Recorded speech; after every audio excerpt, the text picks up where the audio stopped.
Pode colocar o slide. Eu gostaria que você abrisse a sua Bíblia no livro de 1 Coríntios, no capítulo 11.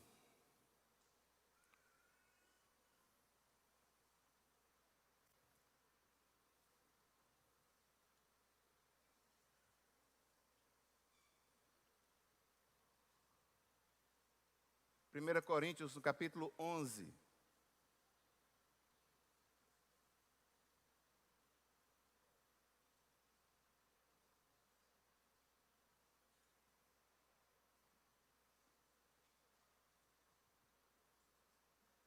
Ok, vamos lá. 1 Coríntios, no capítulo 11, o texto diz o seguinte.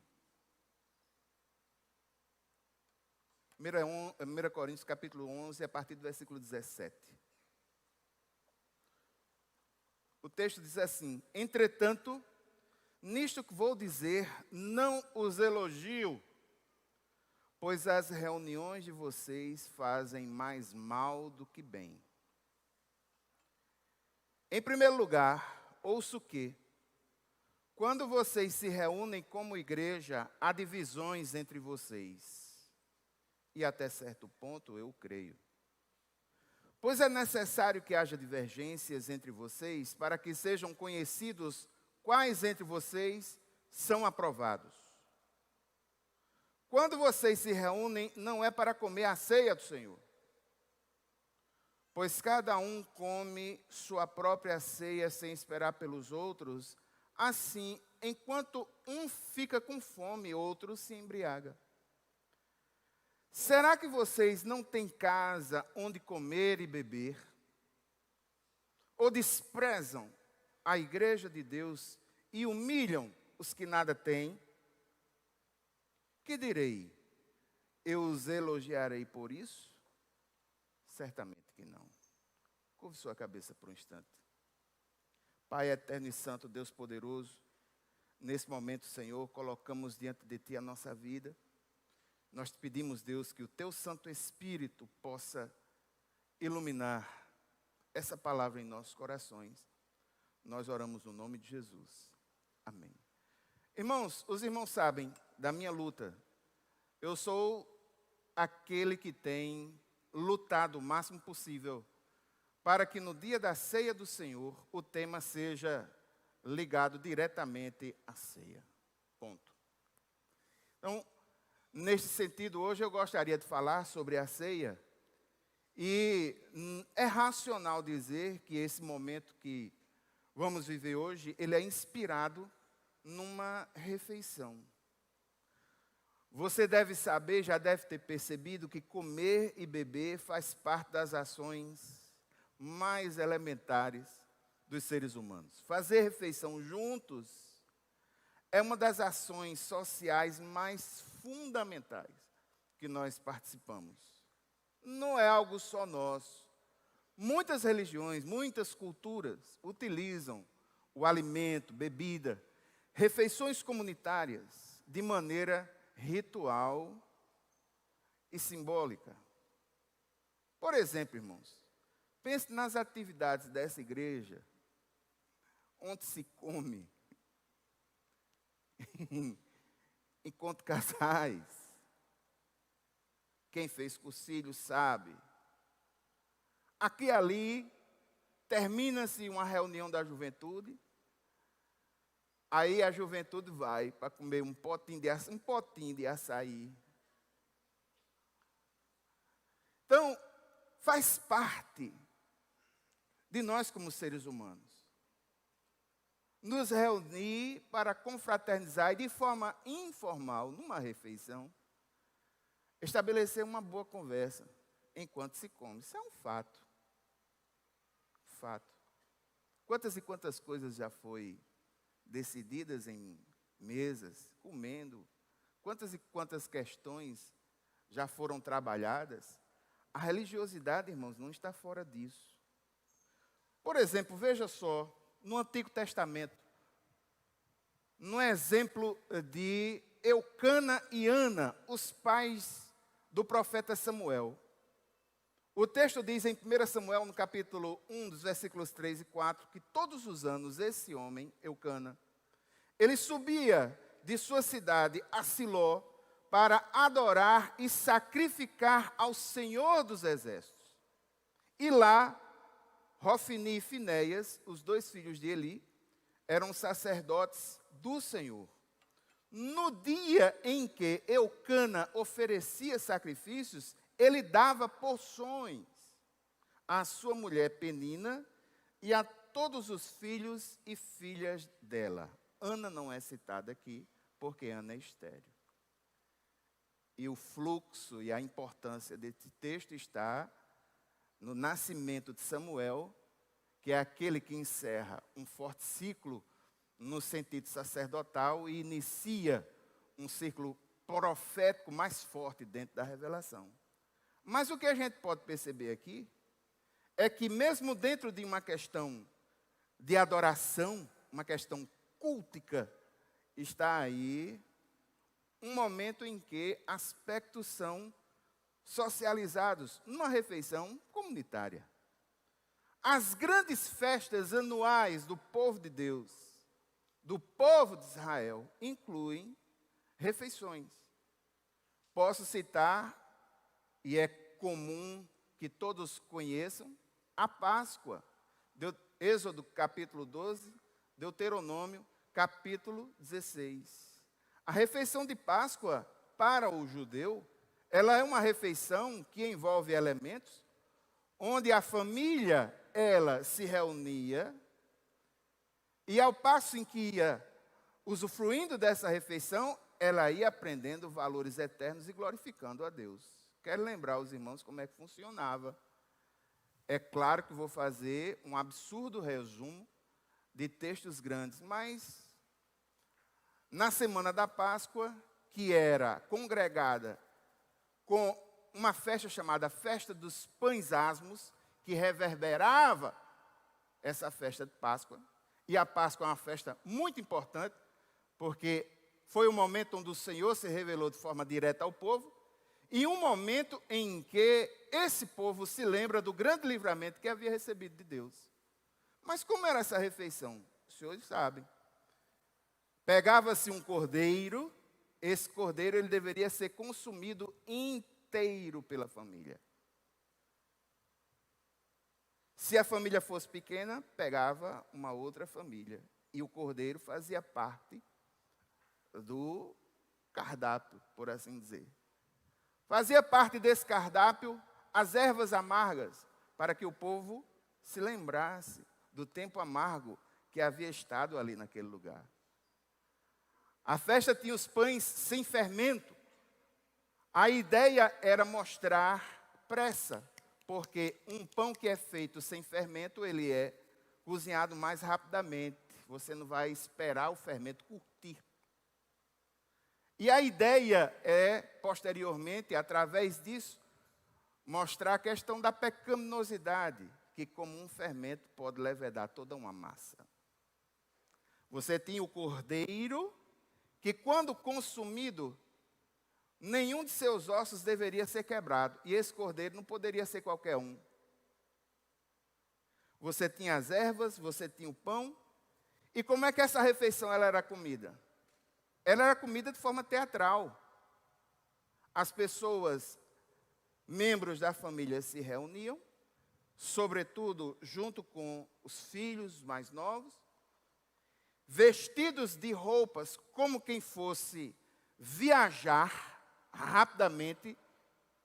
E essa refeição ela era comida às pressas. Bora, menino, bora, come ligeiro, come. Bora, pega o pão, rasga o pão. Dá ele aí, menino, vai, pega o cordeiro e tal. Cuidado com o osso, não quebra o osso. Come, vai. Come. Ligeiro, menino, bora. Ligeiro. Terminada a refeição desse jeito, era óbvio que as crianças olhavam e perguntavam: por que a gente come desse jeito, pai? A erva é amarga, o pão é seco, sem fermento, o cordeiro vem aí tostadinho, a gente não pode quebrar os ossos, não dá para chupar, não tem como. Por que a gente come isso desse jeito? Aí era uma oportunidade para que os pais ministrassem ao coração das gerações, falando sobre o grande livramento que o Senhor tinha dado a eles. E isso era inspirado numa refeição. E essa refeição, ela não era feita sozinho. Em um dado momento da história desse povo, depois do exílio, quando as esperanças deles estavam no chão, Neemias conduziu um processo fantástico. Neemias, no capítulo 8, dos versículos 10 até 12, o texto diz o seguinte: Neemias acrescentou: podem sair, comam e bebam do melhor que tiverem, repartam com os que nada têm preparado. Este dia é consagrado ao nosso Senhor. Não se entristeçam, porque a alegria do Senhor os fortalecerá. Eles tinham passado pelo exílio, aprisionados na Babilônia. E agora, aos poucos, esse povo estava voltando para Jerusalém. Encontra uma Jerusalém em escombros após o exílio babilônico.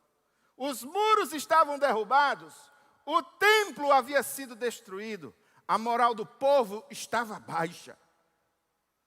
Então Neemias coordena todo um processo de reconstrução do templo.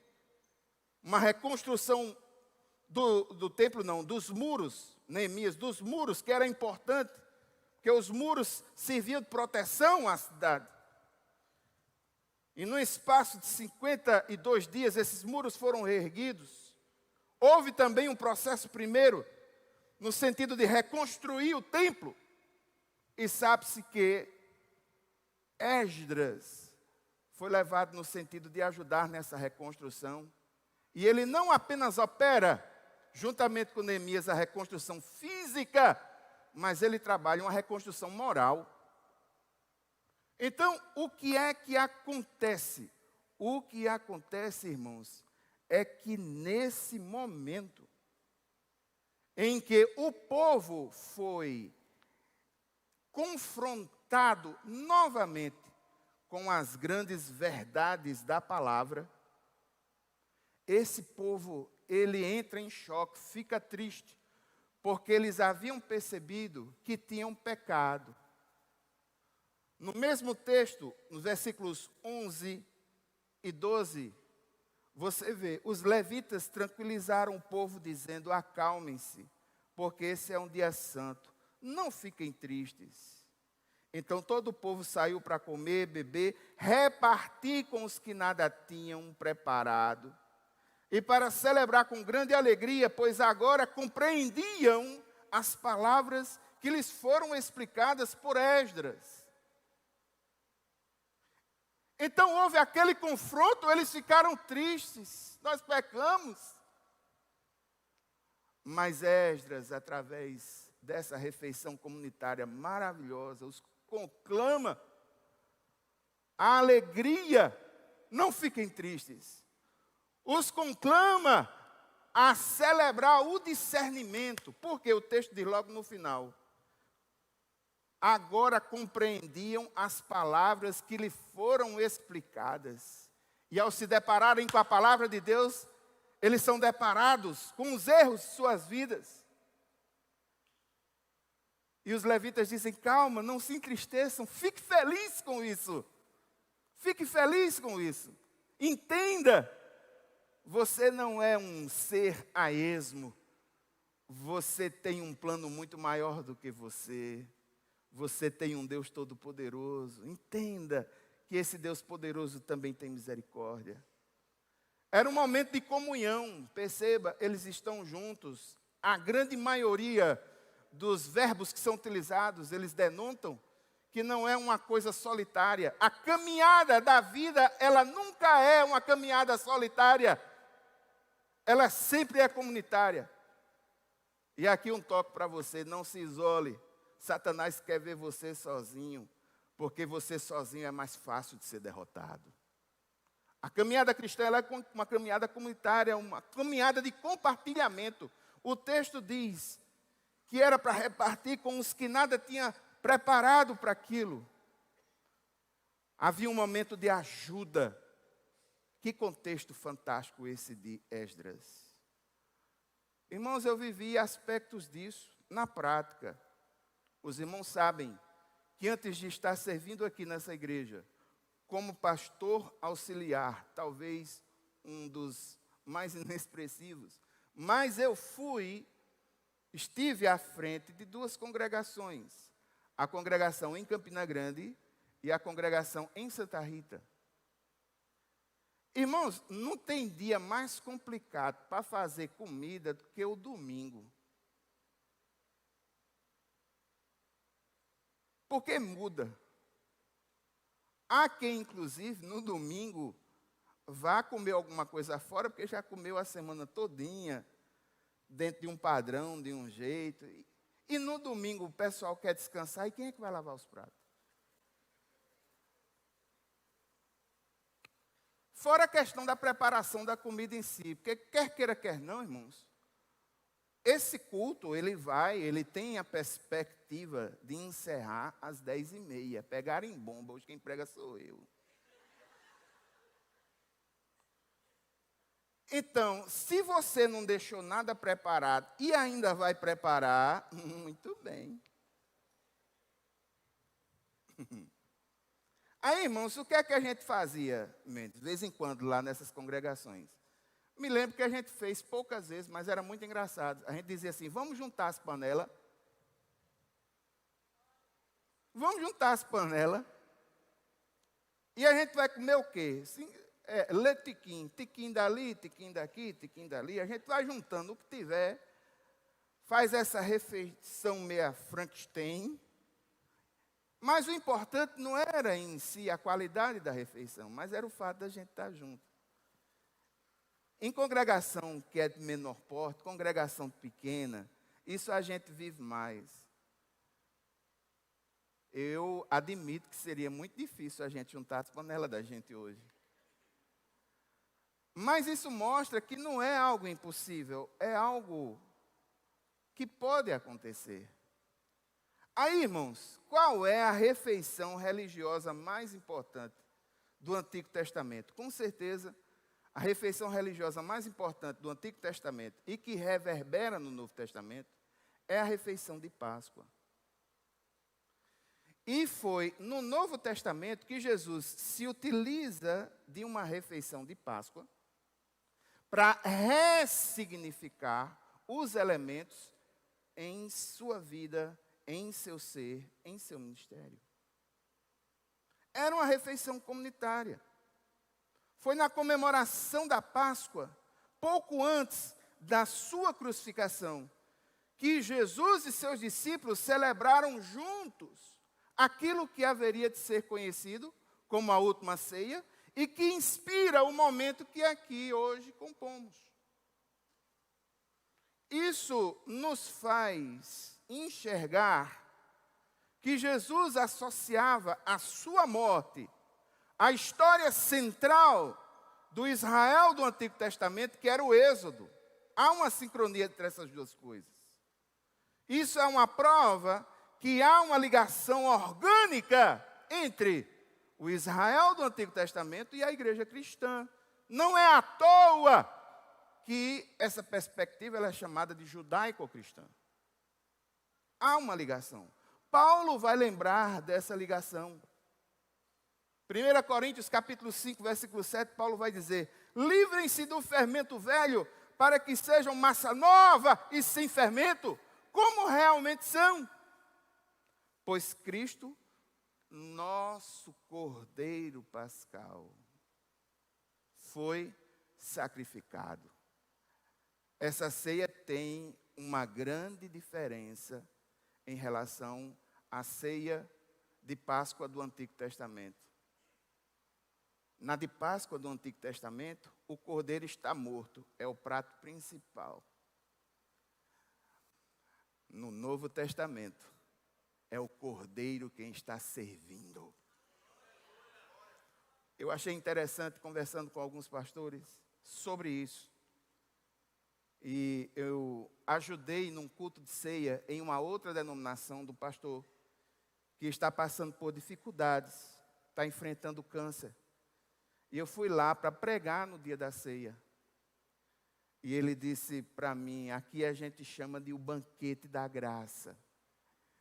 É verdade, irmãos, hoje é o dia de celebrar um banquete através de uma experiência, aquilo que vai se chamar de confronto experiencial, porque é uma experiência que envolve os sentidos. Envolve o comer, envolve o degustar, mas envolve o refletir. E Paulo vai dizer que isso precisa ser feito com discernimento. E eu quero lembrar aos irmãos, estudando a teologia, estudando a história da igreja, o texto que nós lemos hoje, logo no começo, faz alusão à igreja primitiva. Vou voltar a ele no final da mensagem. Mas voltando, por exemplo, à Idade Média, descobri que na Idade Média, irmãos, eles se preparavam, pelo menos a semana inteira, de jejum e oração, para quando chegar no dia da ceia do Senhor, eles estarem espiritualmente preparados. E essa ceia, ela recebeu nomes distintos, em distintas tradições do cristianismo. Santa Comunhão, Eucaristia, acho que é uma das palavras mais fantásticas do grego, que reflete muito bem essa ideia. Com o passar do tempo, as comunidades cristãs, em virtude desse momento solene, foram criando rituais, liturgias elaboradas, belas músicas, ensinamentos potentes. Eu me lembro, irmãos, da questão da nossa igreja, e eu, quando digo nossa igreja, nossa denominação, a igreja como um todo, me entenda. Eu sou de 71, eu estou no meio do caminho, tecnicamente falando, 52 anos. Eu posso já citar algumas coisas da história sem procurar ler os livros da história, porque eu as vivi, mesmo sendo uns 52 anos, também estou no meio do caminho para o fim. Estatisticamente falando, levando em consideração a capacidade que nós temos hoje de viver, é razoável entender que eu estou no meio do caminho. Quem está no meio do caminho, ele tem duas virtudes. A virtude de olhar para trás e a virtude de olhar para frente.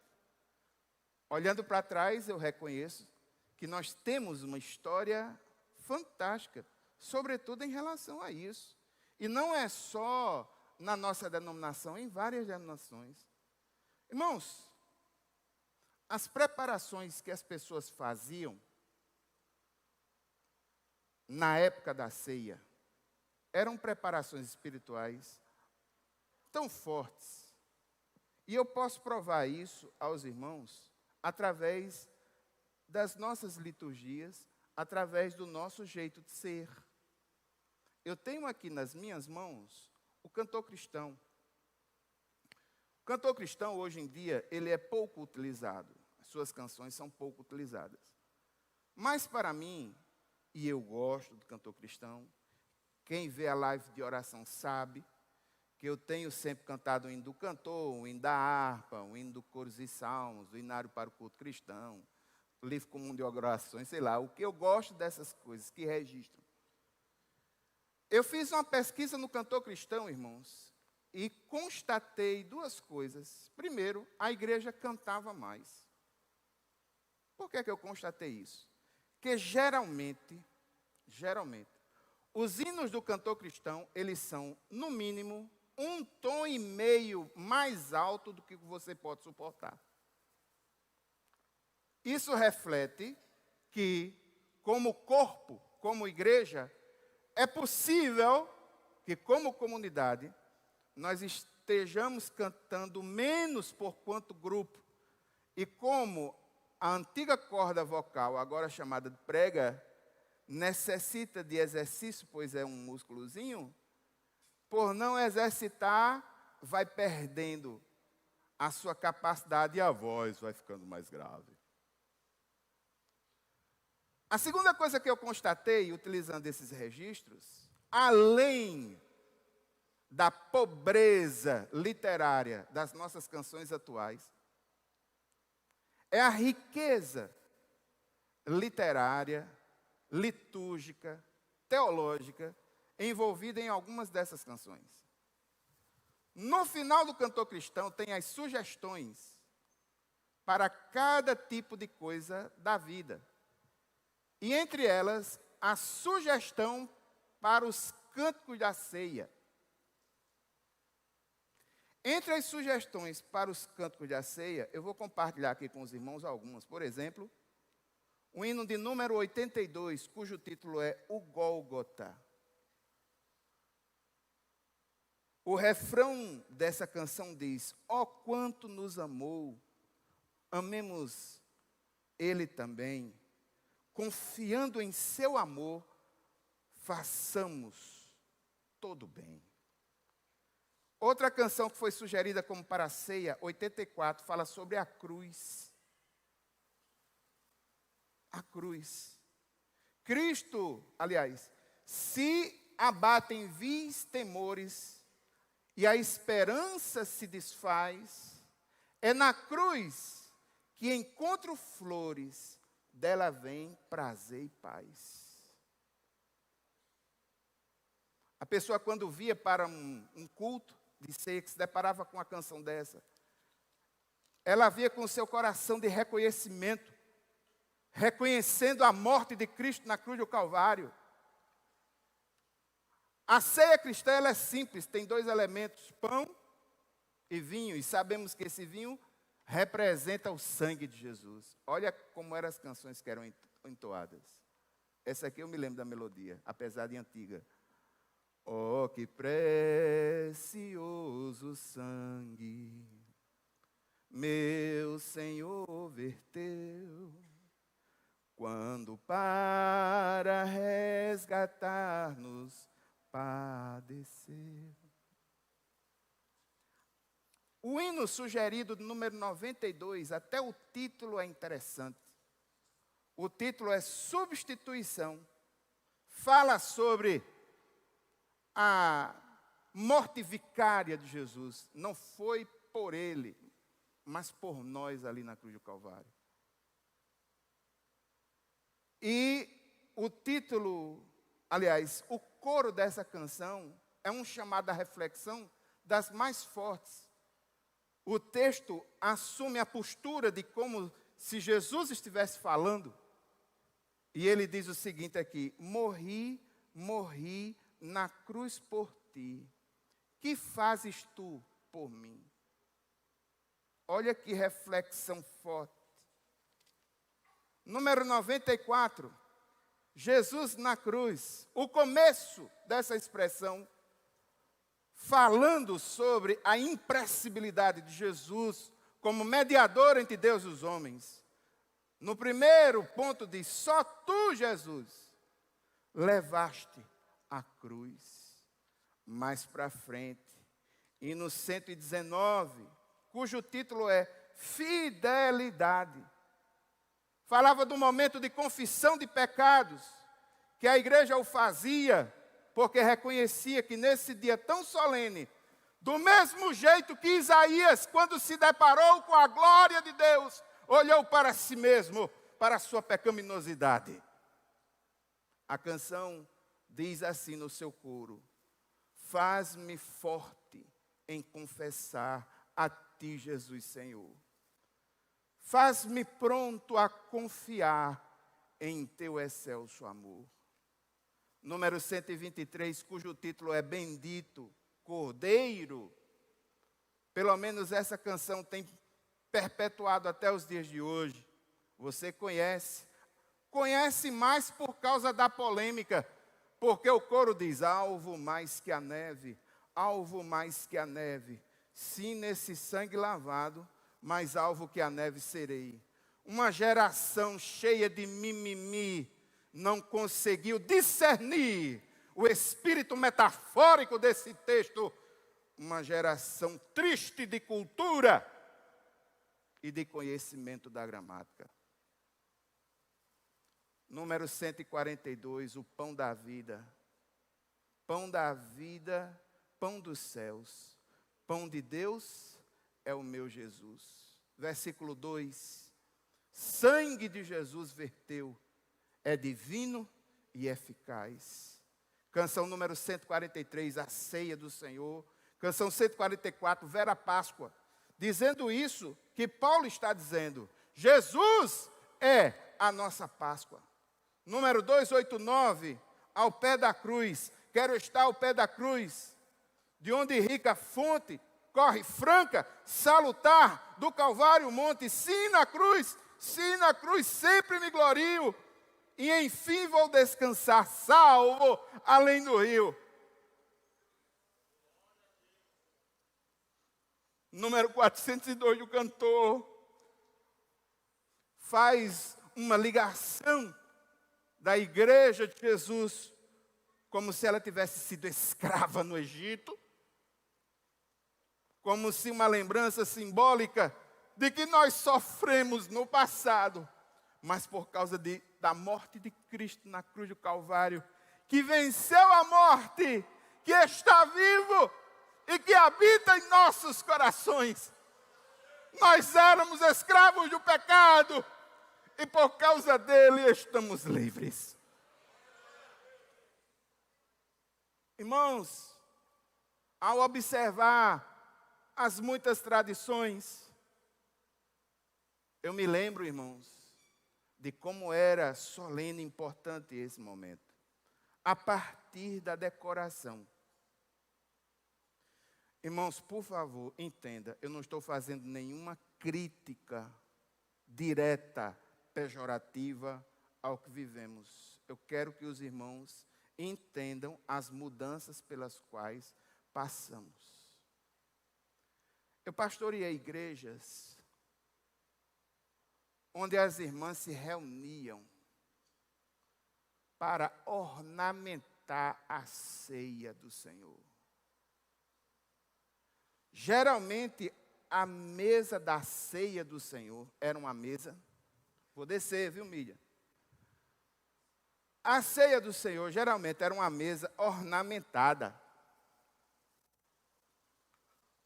Colocava-se um grande cálice e se comprava algum tipo de vinho. Não sei se aqui, acredito que deve ter atingido esse tipo de coisa. Geralmente uma mesa, muitas uvas, uns pães bonitos para representar esse momento. Alguém aqui viveu um momento assim?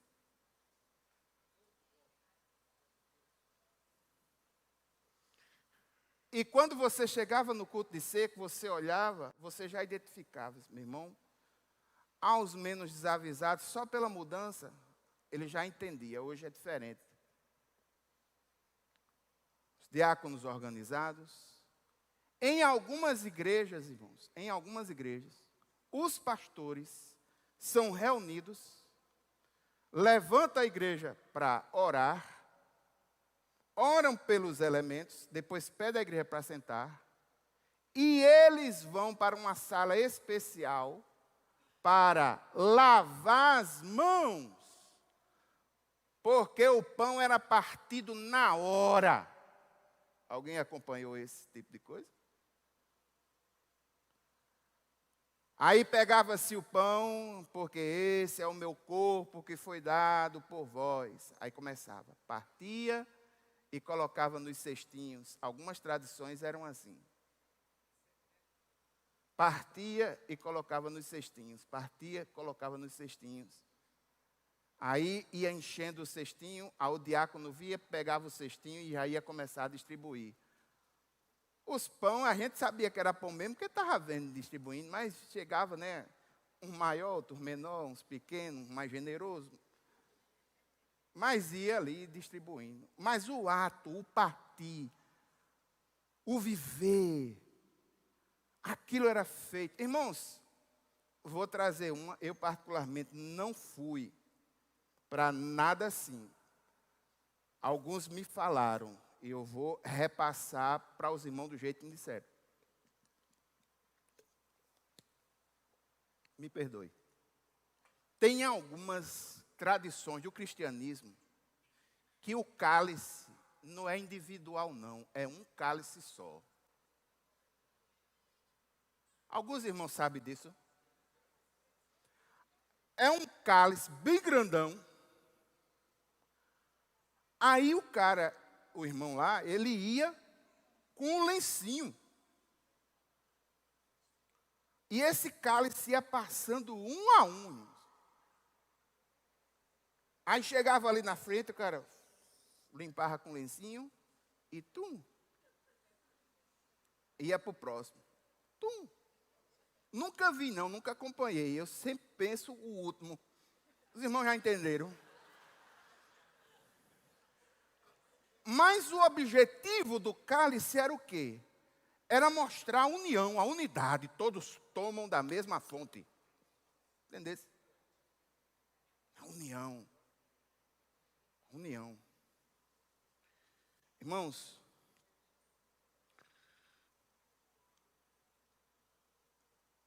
existem igrejas que a reunião, ela é tão solene, ela é tão forte, que para entrar na reunião, tem que apresentar o cartão de membro e tem que estar em dia.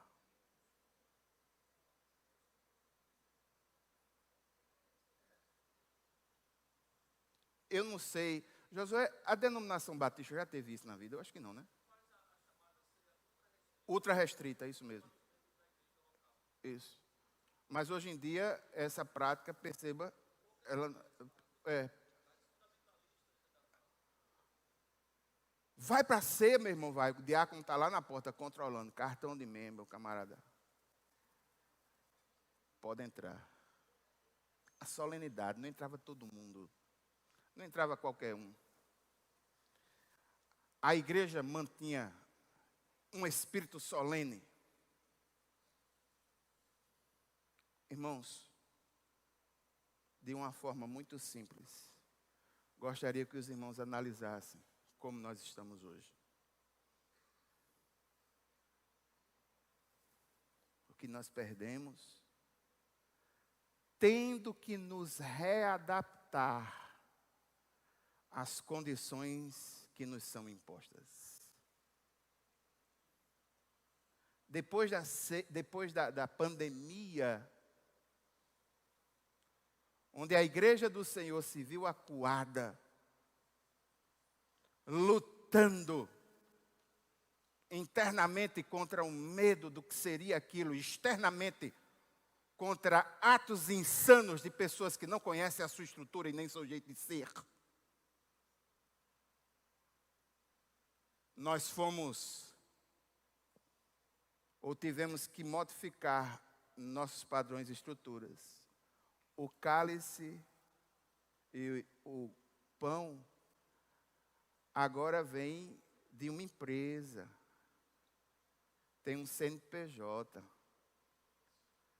É um processo estruturado, terceirizado, para garantir o mais alto nível de higienização, para que não tenhamos nenhuma questão de ordem de saúde pública ou ser acusado por quem quer que seja.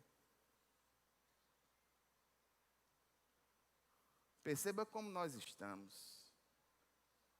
Por causa das transmissões que são feitas na internet, e para reduzir o efeito do branco sobre a gravação, para não dar estouro, foi necessário modificarmos aspectos de nós. Eu louvo a Deus, irmãos, louvo a Deus. Porque na igreja, essa aqui ainda tem cara de igreja e tem essa janela que me lembra os vitrais de uma igreja. Mas tem igreja que a porta é aberta como porta de comércio. O cara brasileiro,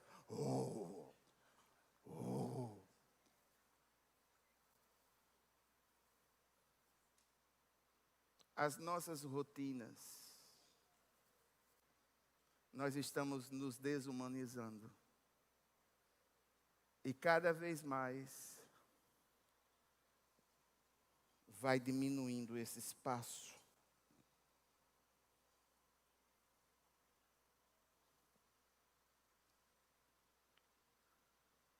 esse cálice para mim do jeito que está aqui, irmãos.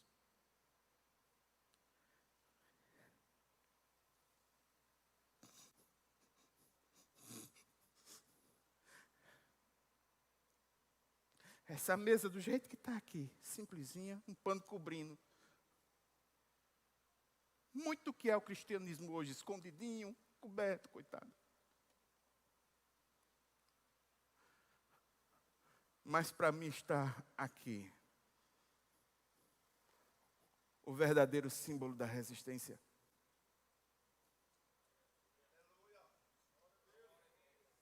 Quando eu olho para isso aqui, do jeito que está aqui, mesmo simples,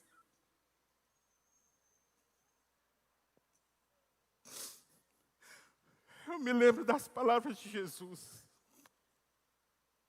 As portas do inferno não prevalecerão contra a igreja do Senhor.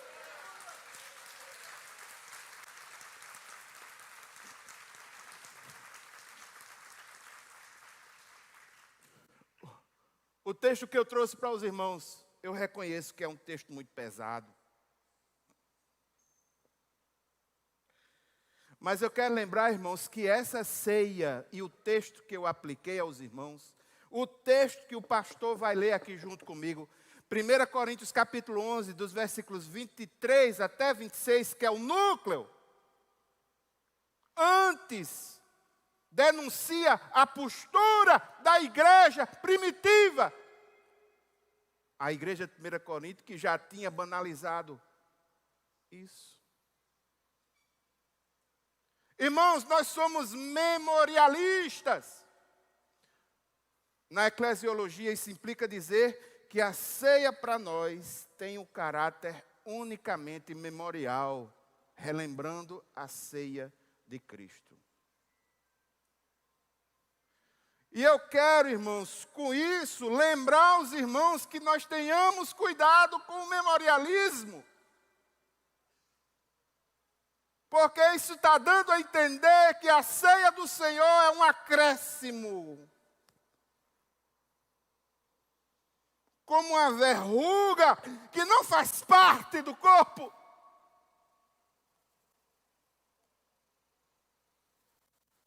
Esse momento, irmãos, era para ser discernido por nós.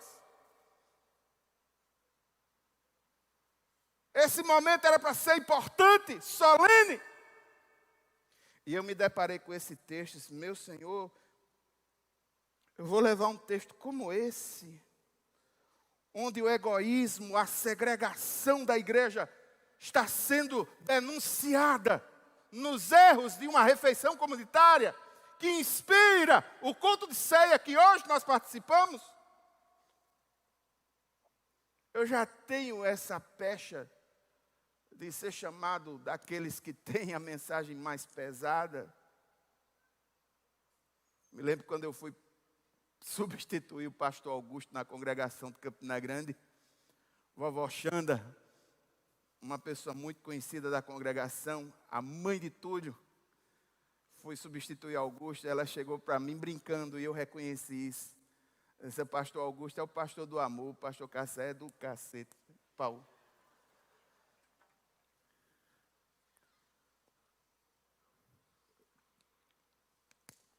E eu fiquei olhando tudo isso e pensando, meu Deus do céu, mais um confronto.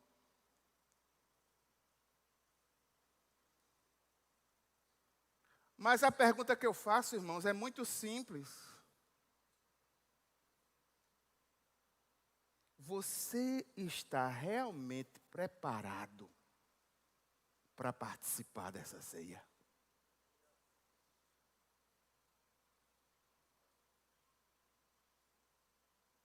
Com as atitudes que você tem tomado para com o próximo? Com o pensamento que você tem mantido em sua cabeça?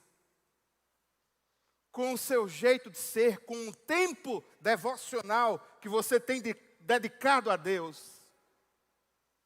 Você está preparado para um momento como esse? Irmãos, a justiça boa começa em casa. E eu me situei. Eu disse, eu não estou, Senhor, não estou. E ontem isso me partiu o coração. Graças a Deus, irmãos, eu tenho aprendido a fazer as coisas da vida orando e refletindo. Muitas vezes eu estou fazendo as coisas, a minha mente está em outro ponto. É possível que alguém fale alguma coisa comigo e eu não ouça. Não estou moco, não. É porque eu estou absorvido nos meus pensamentos. E eu orando ali, pensando, meu Deus, quem é que está preparado para isso? Quem foi que se preparou, que se consagrou, que entendia que hoje era um dia tão solene, um banquete da graça, onde nós vamos estar celebrando o fato do Senhor nos ter livrado da morte? Quem foi que se preparou? E aquilo me corroeu. Me corroeu como o apóstolo Paulo, na carta aos Romanos, no capítulo 7. Quando Paulo entra numa questão, num conflito ético-moral, ele começa a dizer, mas é engraçado, o mal que eu não quero fazer, eu faço. Mas o bem que eu quero, não faço. No versículo 24, diz, maldito o corpo desta morte. Mas o versículo 25 é um versículo de esperança. Mas graças a Deus por Cristo Jesus, o nosso Senhor. Gosto da função positiva que essa igreja tem admitido em relação às nossas fragilidades, em relação ao nosso jeito de ser. Pastor Tomás, ele tem enfatizado isso. Eu louvo a Deus por essa igreja. Examine-se, pois, o homem a si mesmo e coma. A reflexão, ela precisa ser feita. Examine sua vida. Como é que você está? Eu sei que a dignidade pode lhe fugir à mente e o coração.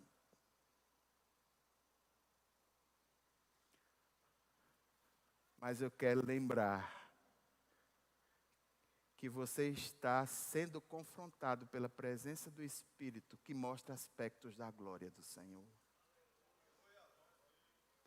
O Espírito que mostra ao homem o pecado, a justiça e o juízo. Gostaria de chamar os pastores que vão servir a ceia comigo. Quero chamar o corpo diaconal.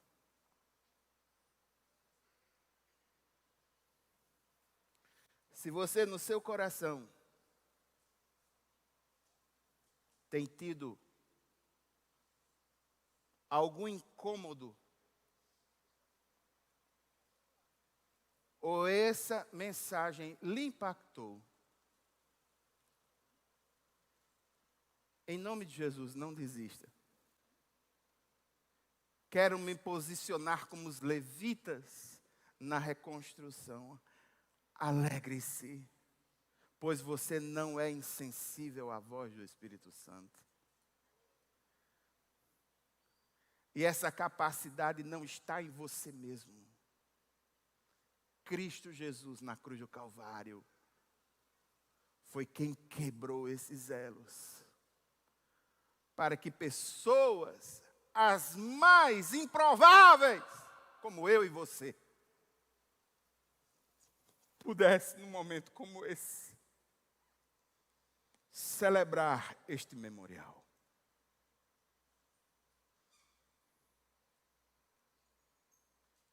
Quando você errar, lembre-se disso. Há um Deus que estende os braços, que lhe recebe, mas que diz, vai, não peques mais. Mas antes ele recebe. Recebe. É graça. É graça. Se você não se preparou para isso, eu gostaria de pedir, em nome de Jesus, que ficássemos em pé e nós vamos orar. colocando a nossa vida, colocando o nosso ser diante do Senhor.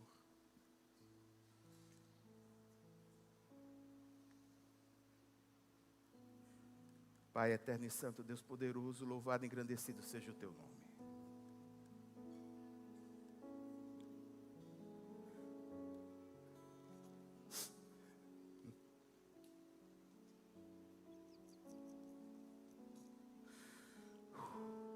Meu Senhor, como somos materialistas, pragmáticos.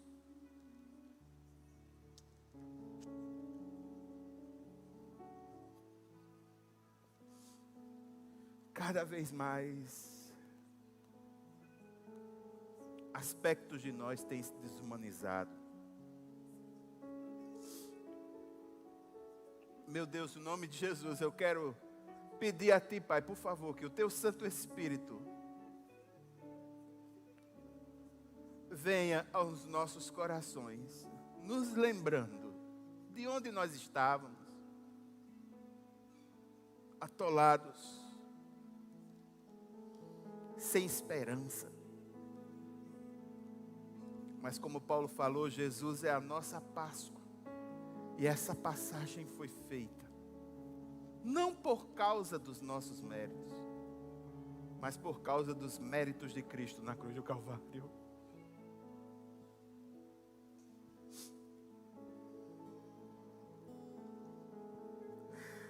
Senhor, nos ajuda a Te louvar e Te honrar com toda a força do nosso ser.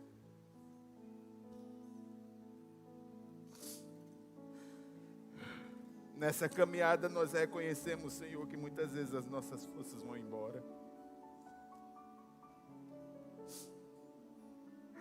Nessa caminhada, Senhor, muitas vezes nós reconhecemos que não temos sido um testemunho verdadeiro da Tua palavra. Mas a Tua graça, nessa semana, nos impulsiona. Nos impulsiona a examinar a nós mesmos. E mesmo assim, participar. Como diz Paulo, examine-se, pois, o homem a si mesmo e coma.